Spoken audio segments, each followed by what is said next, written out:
School of Jesus. Apostolic Sunday School. You know, there's nothing I like better than to wake up in the morning, get a cup of hot coffee. Oh, it's got to be piping hot. In fact, I like it more hotter. I don't even know how to say that, than just about anybody that I know. In fact, most people, like when they give me coffee, it's like lukewarm. I like it to kind of like scald my tongue a little bit. You know, I like it hot. Anyway, I got distracted. What I mean is I like a cup of hot coffee, and I like to read the good old newspaper a little bit every day. Can you guys read that? That's right. I like to read it every now and then. I like to keep up with what's happening in the world around us. Actually, I don't. In fact, the news makes me mad most of the time, so I actually don't like reading it too much. But have you guys ever thought about being like a newspaper reporter or any reporter? Newspapers are kind of like going the way of the dinosaur, right? Maybe you could give like good news for a change. That'd be cool. Anyway. But if you're a news reporter, you could just walk around the town and you could see what's going on, and then you could just write a story about it. Like, how cool would that be? That'd be pretty cool. So, you know, I'm reading this article here, and this is the Galilean Times. Another one I like to read is the Jerusalem Daily. They're really good stuff. They're really good. In fact, this headline here says, oh my goodness. It says, wedding guest turns water into wine. You're kidding me. Now that sounds interesting. Let's read the rest of this story here. On Tuesday, a woman named Mary was in Cana. Cana of Galilee. And she was attending a wedding there. Oh my, that's nice. A large number of people were there with her, including her son was there. That's neat. Her son's name was Jesus. Well, let's see, the guests at the wedding, they were having a great time until they ran out of their favorite drink, which back in those days was wine. Now, we don't drink wine, guys, but at that time, that's what it was. They were having a good time until they ran out.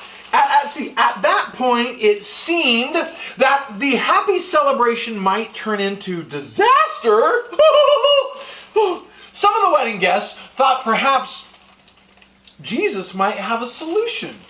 And so they went to his mother and said, hey, you know what? We're having a problem. And she said, go talk to Jesus because he will tell you what to do. You know, that's a good thing to do. Whenever you have a problem, just go talk to Jesus about it. He's going to help you. You know, that'll preach right there. I felt it. Anyway, but Jesus, at first, he didn't seem like he was going to do much about it. But then his mom talked to him, and he finally agreed to help.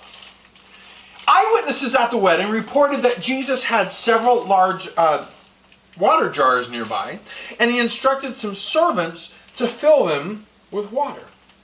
Hey, kind of like this pitcher of water here, and these two cups here. That seems very similar. So let's just see. Let's see. Yeah. Had them poured in just like that. After the jars had been filled, he told them to dip the water out of the jars and take it to the man who was in charge of serving the wine. When the wine steward tasted the wine, what?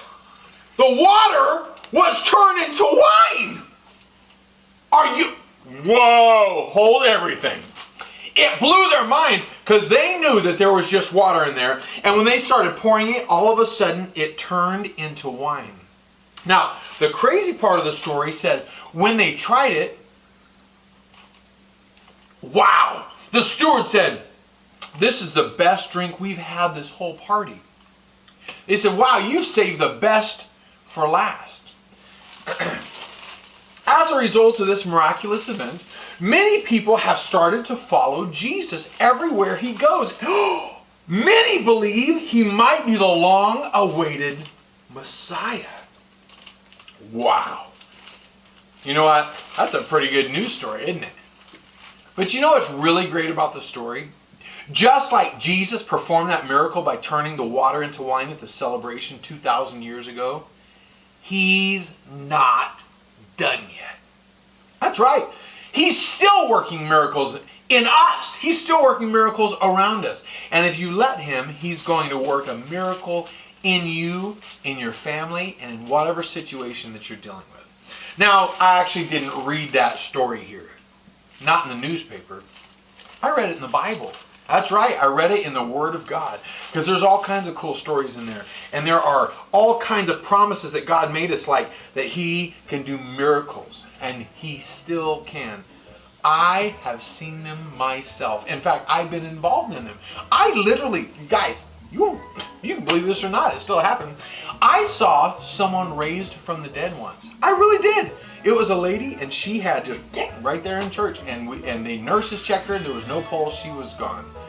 And so while the emergency personnel were on the way, the church started praying, and all of a sudden, she took a big breath and sat up, and she came back to life. And I was there. I was there. How cool is that? God's still doing miracles. He can still heal your body. He can still help your family. He can still do financial blessings. God's good, isn't he? Anyway, thank you guys for being with us today. Hey teachers, if you're wondering how that object lesson was done, we'll be happy to send it to you. We just can't post it on our website because a lot of kids have found our website, which is great, except that they were looking at how the object lessons were done and it was ruining all the fun. So just email us at info@apostolicsundaySchool.com and we'll send it over to you right away. Again, that's info@apostolicsundaySchool.com and we'll send you exactly how to do the lesson. Just identify the lesson in the subject. Bye!